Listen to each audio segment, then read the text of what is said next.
C'est ça notre position, elle est claire. Mais loolu fu ngeen ko teg.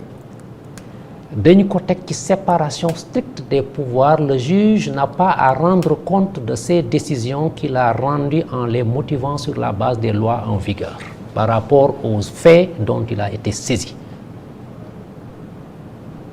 Foofu lañ ko teg. Assemblée fait les lois, nous les appliquons. Mais les magistrats ne sont pas des citoyens à part. Le jour où le pouvoir judiciaire pourra être drainé partout, entendu, chahuté, humilié, yow sa existence ci réew mi dina fragile parce que nous sommes garants de la stabilité dans votre vie.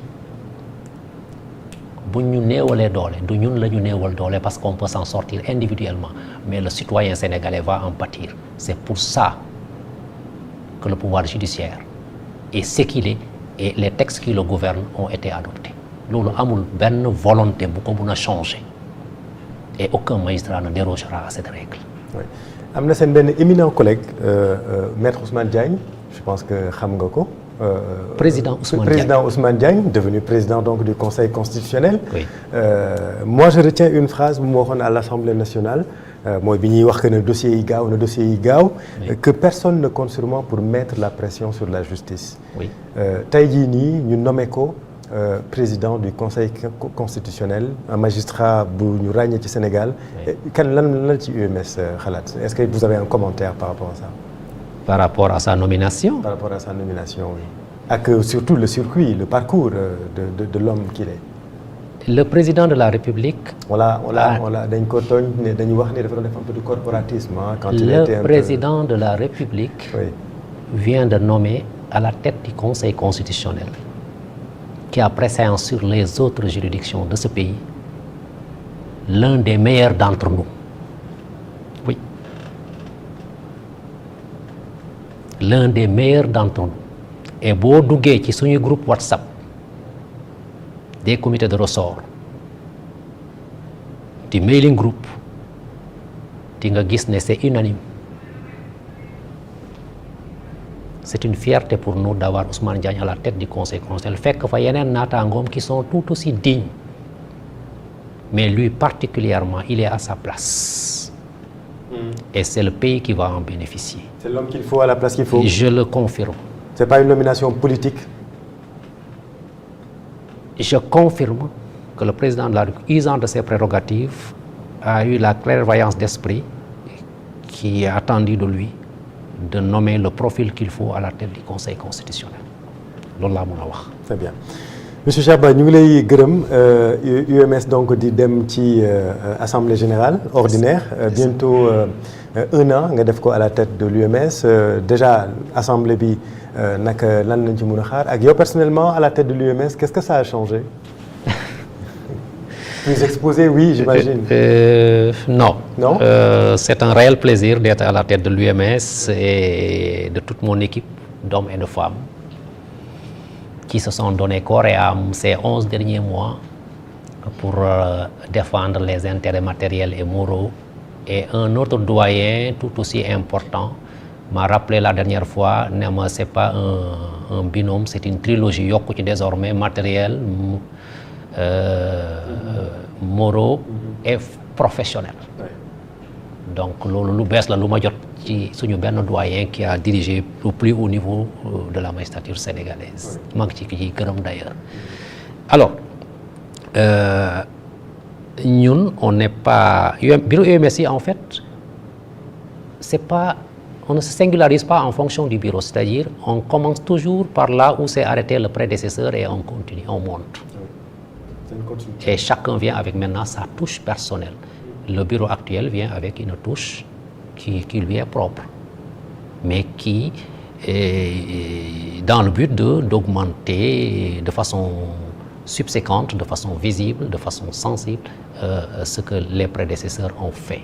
Et ils ont fait vraiment beaucoup et presque l'essentiel aujourd'hui.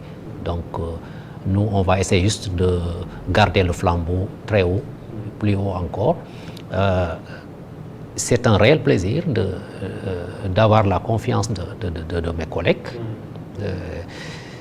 et d'avoir une vision du magistrat et de la magistrature nous, dans ce bureau, on rêve d'une magistrature apaisée, en relation avec les autres acteurs de l'administration, les autres acteurs de la vie civile sénégalaise, et en communion avec les citoyens qui constituent le peuple au nom de qui nous rendons la justice. Et nous nous attelons à ça. C'est pour ça que hier, je le rappelais tantôt, à Tamba, à Thiès, les populations, les différents secteurs de l'administration publique sénégalaise ont communié à Thiès et à Tamba pour vraiment montrer que la justice, comme le dit le gouverneur de Tamba, il ne faut pas la voir seulement à travers les robes qu'elle porte dans des occasions solennelles et professionnelles. Il faut voir des hommes et des femmes, des êtres humains qui relèvent également de la sociologie sénégalaise et qui viennent du peuple sénégalais et qui ont les mêmes réflexes socio-culturels que le reste du Sénégal.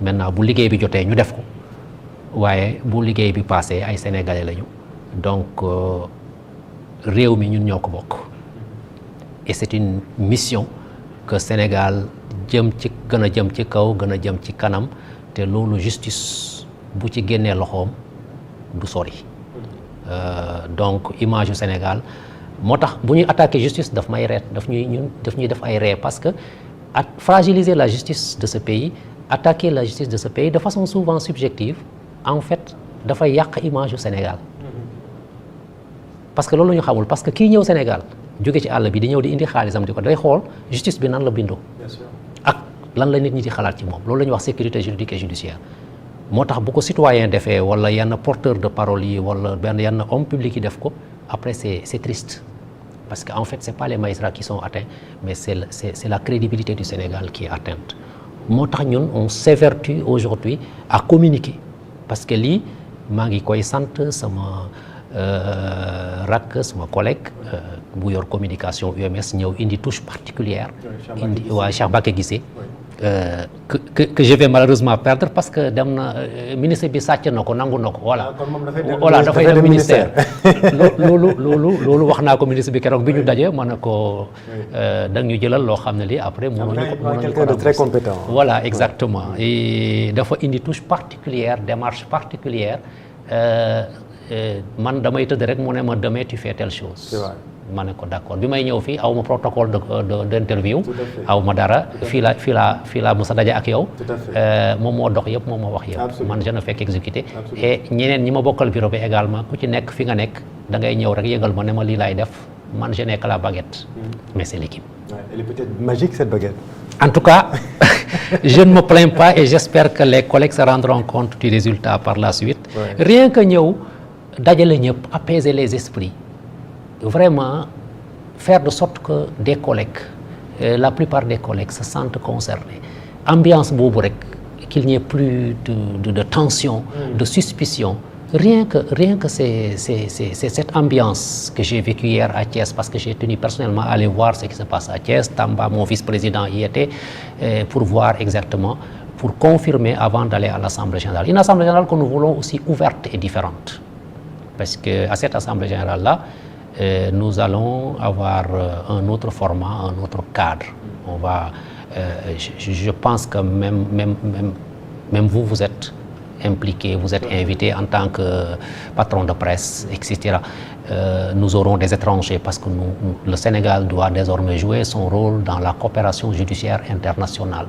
Et nous aurons également donc des collègues de l'étranger qui seront là avec nous, avec qui nous aurons des discussions et des séances de travail autour du ministre d'ailleurs. Et nous aurons également le chargé du sport, il est là dans la salle. Il a créé toutes sortes de choses, une finale, coupe des chefs de cour, etc., etc. Le premier président de la Cour suprême s'est impliqué personnellement et tous les autres chefs de cour. Nous allons vers une ambiance à Saly, à Mbour, qui implique aussi concrètement les élus du département de Mbour qui n'ont jamais été impliqués et vers qui nous allons souvent quand nous avons certains problèmes dans les juridictions, etc., par rapport à certains besoins. Donc nous, on est dans l'inclusivité, on est dans l'ouverture, mais dans le respect des lois et règlements qui gouvernent notre fonction. donc vraiment affaire bi ñun ñëpp ko moom ku ci nekk na ci jouer na ci dox tànk bi mu ci war a dox te ñu xam ne réew mi bu justice doxee rek réew mi dox. jërëjëf monsieur le président kontaan nañ trop ci ànd bi mënuma ko ñàkk wax am na nag parce que circulaire ministre bi moom la ñu commencé manifestement dañ ko jeexalee parce que am na ku ma naan non kon ministre bi léegi nee na ku mu neex nga leb mais du loolu de parce que loolu foog mu leer parce que buñ nee non bor léegi kenn du ci dugal nit kaso loolu président na nga ko leeral balaa ngay dem. bor vraiment benn bor moo doon yóbbu nit kaso. mooy contrainte par corps.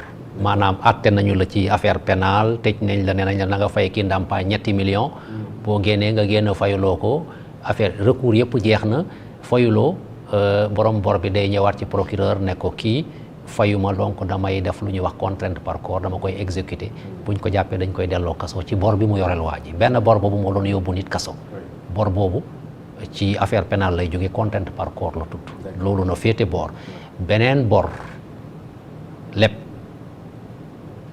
jënd ak jaay loolu mosul yóbbu nit kaso d'accord bu dul ne dafa dugg am ay rapport ak ay fonds publics comme ci mutuelle yi ak yooyu nga xam ne dañu am participation xaalis public nga ñëw fa nga jël seen xaalis ba pare dem fayuloo leen loolu la procureur dafay intervenir et am na technique bu muy jaar pour intervenir am na yeneen yoo xam ne dañ koy jaarale ci bor ne daf ma lebal mais en réalité fekk escroquerie la wala abus de confiance la loolu aussi du bor c'est-à-dire bu juge bi ak procureur bi bu comprendre loolu juge bi topp ko ci qualification boobu li nga doon woowee bor nekkul bor abus de confiance la wala escroquerie la et cetera te affaire xaalis la jóge donc bor dafa am vraiment lu mu tekki soxla naa 100 000 leb naa la 100 000 yi nee naa la dinaa la fay fin du mois ñëw na fayuma la